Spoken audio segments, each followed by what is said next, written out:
देश में एलपीजी यानी रसोई गैस को लेकर इन दिनों काफी हलचल देखने को मिल रही है। भारतीय शहरों में लोग गैस एजेंसीज के बाहर कतार में लगे हुए हैं। लोगों के बीच हाहाकार की स्थिति है। वहीं अंतर्राष्ट्रीय हालात तेजी से बदल रहे हैं और मिडिल ईस्ट में बढ़ते तनाव की वजह से दुनिया भर में ऊर्जा सप्लाई को लेकर चिंता बढ़ गई है।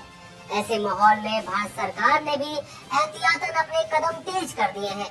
दरअसल खबर ये है कि मोदी सरकार ने एलपीजी को लेकर प्लान बी एक्टिव कर दिया है। सरकार ने तेल कंपनियों को साफ हिदायत दी है कि देश में गैस का उत्पादन बढ़ाया जाए ताकि जरूरत पड़ने पर घरेलू मांग को आसानी से पूरा किया जा सके। ऐसे में कई अहम सवाल उठ खड़े हुए हैं, जैसे क्या भारत में गैस सिलेंडर को लेकर कोई बड़ा संकट आने वाला है।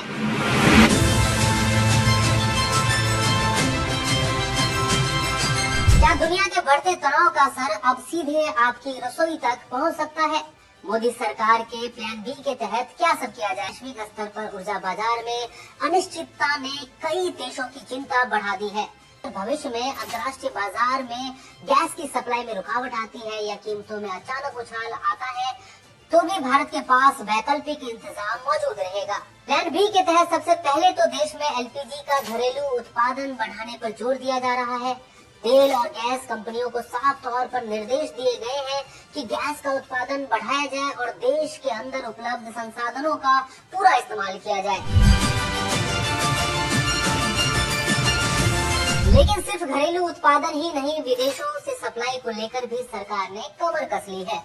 खबर है कि ऑस्ट्रेलिया और कनाडा से एलपीजी के बड़े बड़े शिपमेंट भारत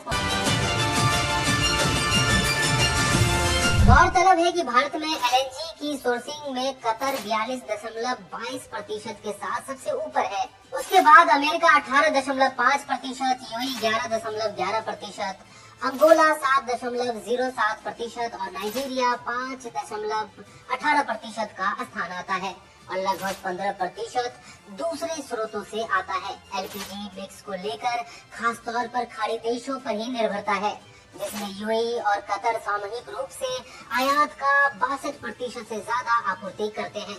उसके बाद सऊदी अरब 18.2% और कुवैत 15.6% का स्थान आता है, जबकि अमेरिका हाल ही में एक रणनीतिक साझेदार के रूप में उभरा है, जो 2026 की आपूर्ति का लगभग 10% हिस्सा रखता है। मिडिल ईस्ट में युद्ध के चलते इन सोर्सेज से सरकार का प्रयास है कि संकट के बीच जमाखोरी को भी पूरी तरह से रोका जाए।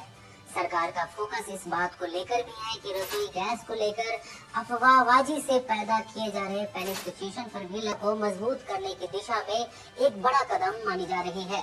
फिलहाल सरकार और तेल कंपनियां दोनों यही कह रही हैं कि देश में गैस की कोई कमी नहीं होने दी